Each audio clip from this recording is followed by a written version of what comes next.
beautiful night here in Lagos, and I am super excited to have you join us on The Lounge, your home of entertainment. I'm Nifemi Oguntoye.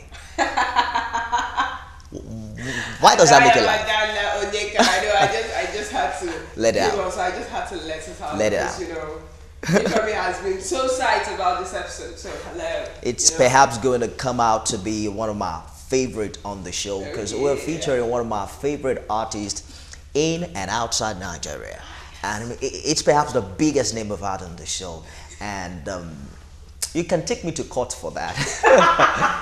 you can take that to the bank anyway. But we'll kickstart with Sight and Sound from the red carpet. You're gonna love this 15 minutes non-stop. So get to find out what they're wearing right now and what they're saying. And when we come back, we'll be introducing to you our guest tonight. So The Lounge, we're still here having so much fun bringing you everything that happened on the red carpet, of course, of that event. We experienced it all, and trust me, it was fun.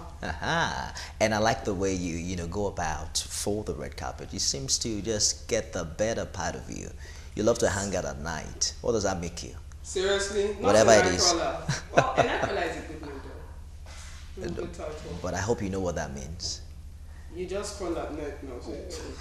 Let's turn our attention, ladies and gentlemen, to our guest on the show tonight. He's a musician, a producer, a songwriter. In 2005, he was signed on with Sony AT London as a songwriter. After working as head of audio productions at the local label Entertainment, he set up his own recording facility in 2006. Now he's CEO, head of productions of Camp. If I tell the full meaning of Camp, you already know who I'm talking about. So I'm not going to let you know. But then, currently, he's representing himself, he's representing Bears, and we have Stan Ike on that label. He was responsible for Asha's highly acclaimed international album, A to the SA, and has been mentioned on many artists' leave credits as producer and writer. All right, let's introduce him more properly. We'll play. Ladies and gentlemen, we'll kickstart the show tonight with Ordinary People. When we come back, we've got him here. Hey, Ordinary People there. Now, I know you already know who we have in the building. I know. Sneak peek, yeah? Needs no introduction. Now you know why Nifemi is so psyched, huh? Super. And now you know why I'm wearing yellow. We've got Cobhams on the show tonight. Yay! How you doing, guys? We're doing fine. Thank you so much for coming. And you look cool, simple. Thank you. Let's talk about those dreads. I think you never used to carry dreads, right? I don't know if you'd call these dreads. I don't even know what they are.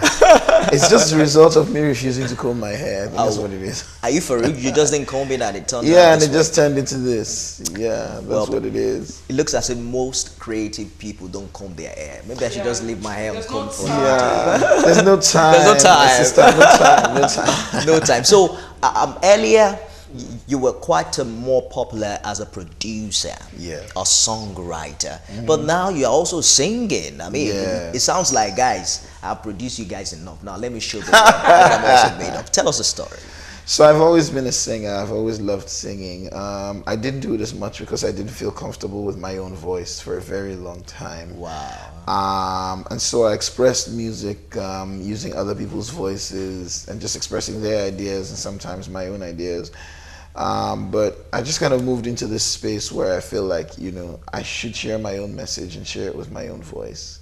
And so I started, I've been writing songs for a long time, so I started to compile the songs, and 5 years ago I went into the studio and started to put this album together, and here we are. I'm now making music and performing. Let's talk about that Asha album you produced. Oh yeah. Perhaps one of the biggest thing that has happened to us in the Nigerian music industry. Take us back into the studio. What was it like?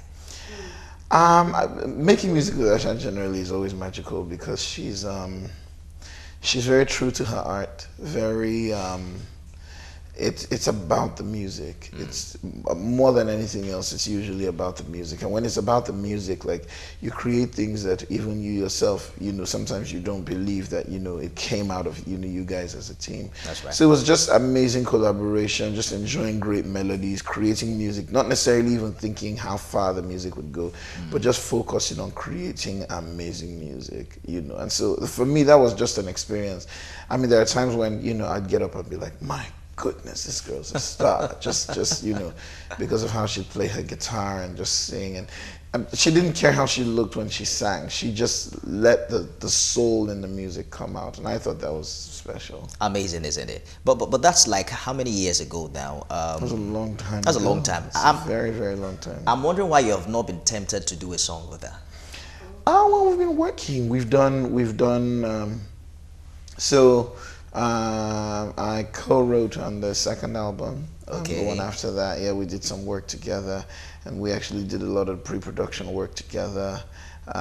We've worked on some commercial projects together since then. We've collaborated on writing songs. We've constantly collaborated on just writing songs and creating music. So, yeah, there's been work going on between me and her. Beautiful. We have to go, guys. Thank you for being a part of the show. Thank you, Cobhams, for coming. We'd love to have you here again and again. I'd love to. This is your family.